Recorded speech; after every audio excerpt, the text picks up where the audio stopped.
Hello. Okay, and I got sound. Great. Hello, everybody. My name is Miles Kupeka, as per the intro. Now, for as long as I could remember, my mom always said to me, don't be an also-ran in life. Don't make up the numbers. Go change the world. Go count for something. And I remember thinking to myself, that's what I remember thinking to myself. I remember thinking to myself, lay off me, woman, I'm only 3 years old, you know? And to be honest with you, that was such a lofty task. I mean, go change the world, you know, seriously, where do you even start, right? And this thing has been with me for as long as I've been alive, and I just didn't know how. And there I was running my own little boutique IT company until one day I saw this advert.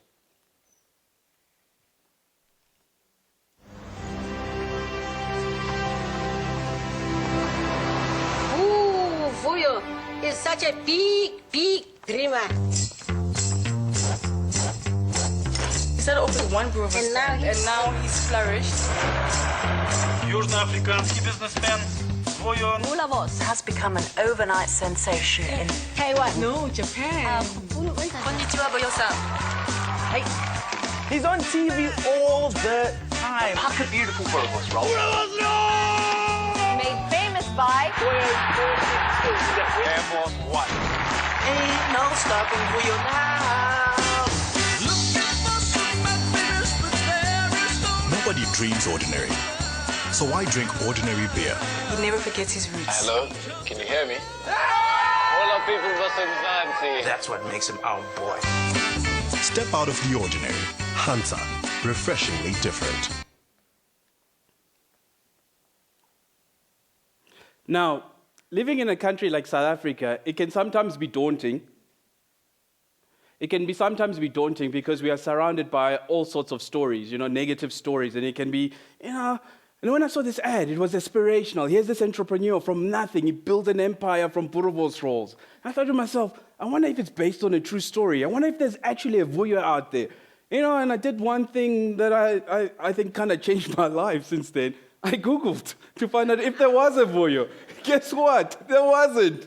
And it's true God. And as soon as I started, you know, doing a little bit more research, I decided to trademark the name. And I kid you not, my life has changed from that day on. And you can imagine the conversation with my wife.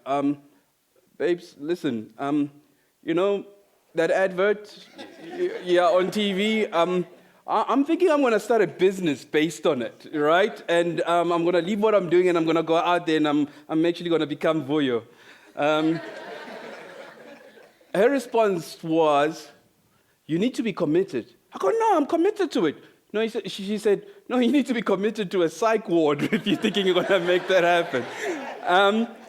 But you know, the amazing thing is, it's been such a phenomenal journey, just from the ad. So what I basically did after I trademarked it, I thought to myself, well, what's the next step, right? And I went and I looked for premises. Guess what? Nobody wanted to put a premise called Vuyo anywhere because, you know, it's an untested brand and so forth, and everybody wants multinationals. But I said to the guys, you don't understand. I am a global brand. You just don't get it yet. That didn't wash. They didn't buy that. Eventually, after giving them some DNA and everything else and all sorts of surety and blood samples, they eventually gave me a site, which where we are now in Braamfontein.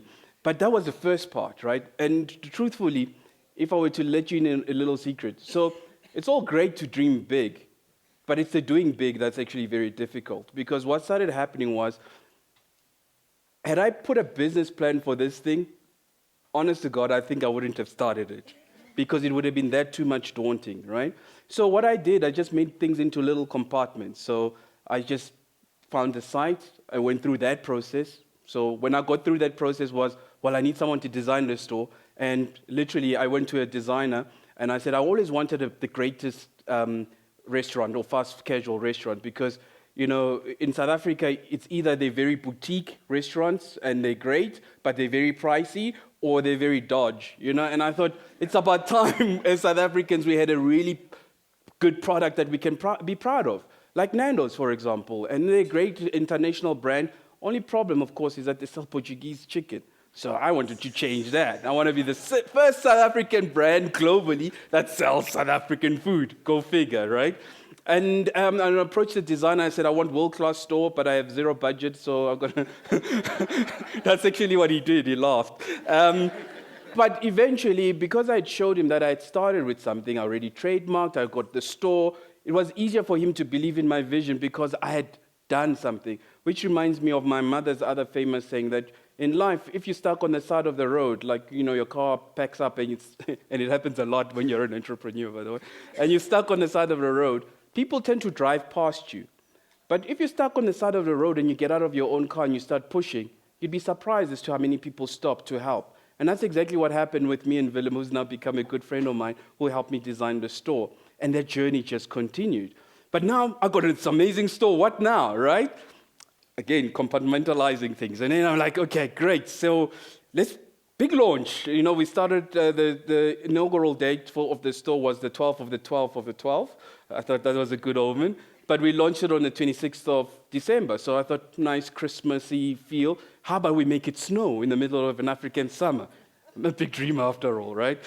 Only problem, finding a snow machine in the middle of an African summer in December doesn't exist.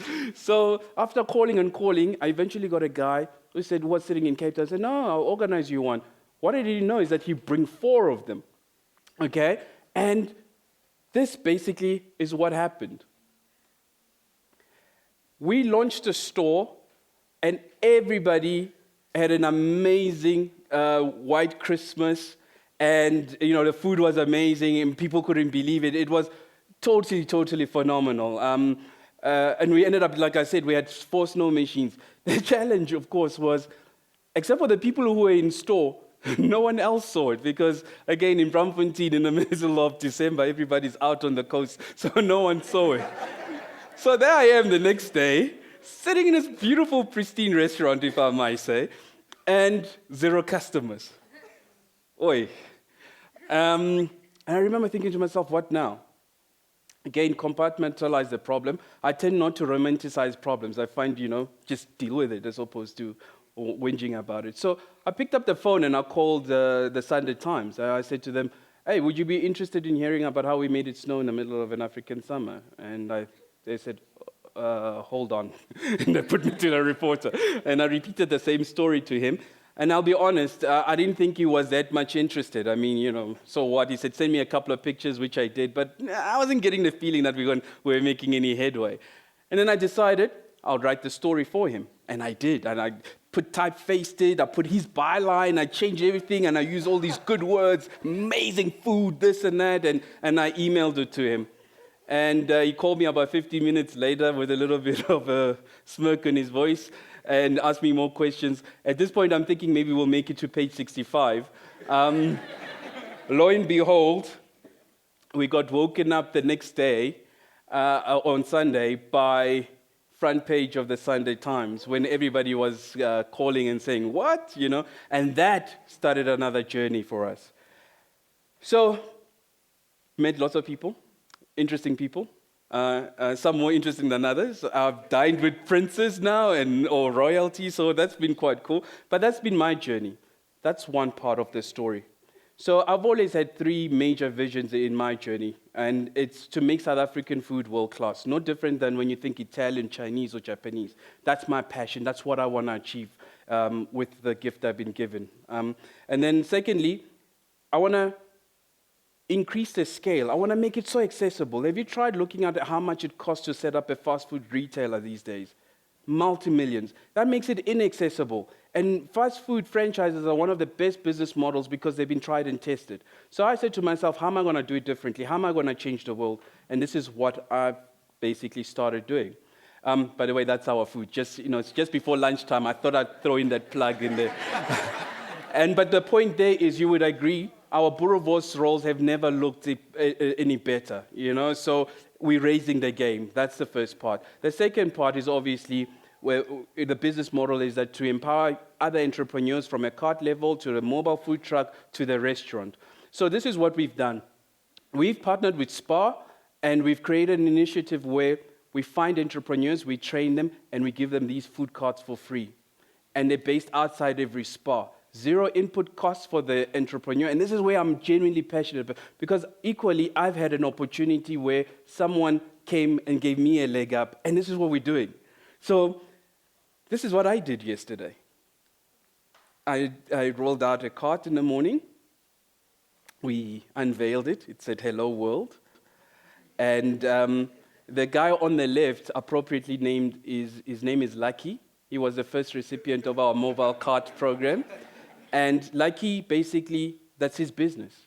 And where I got this motivation from, it was, well, obviously from the ad as well, but the thing I love about the cart is that it's like a lemonade stand. You can teach anybody to run their own business. If you can teach a 5-year-old to run a lemonade stand, this is just one level higher. The guy works on stock. He knows that if he doesn't work hard, his profit margins or the profit at the end of the year, he takes a dip. But he's fully responsible. It's his business. And, you know, I call them Vuyopreneurs, but hopefully one day there will be Vuyonaires.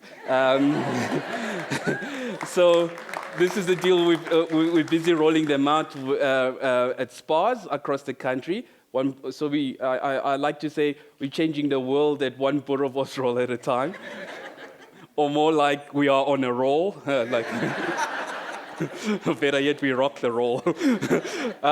So, like I said, I'm a big dreamer, and quite frankly, this is a slide I show all the Vuyopreneurs first because it's a lot of graft. I mean, it's hard. I'm not even going to lie to you. I mean, it's gut-wrenching hard. You know what I mean? Like, so if you didn't believe in it or if you're not passionate about it, it would be 10 times harder. So I hope you'll join him in the journey. I hope when you see us outside a spa, you just support the guy. He's got a target. He has to sell more than 50 a day. So please help him out on that, because this is not charity. This is a sustainable business model. So basically, even the cart pays for itself. So this is a leg up, but beyond that, it's up to you to sustain it. We don't go back to ask for more money the next year. So it's up to each entrepreneur to make it successful. So I plead to you guys, when you see us, give us a shout, come through and chow our boerewors rolls. Thank you very much.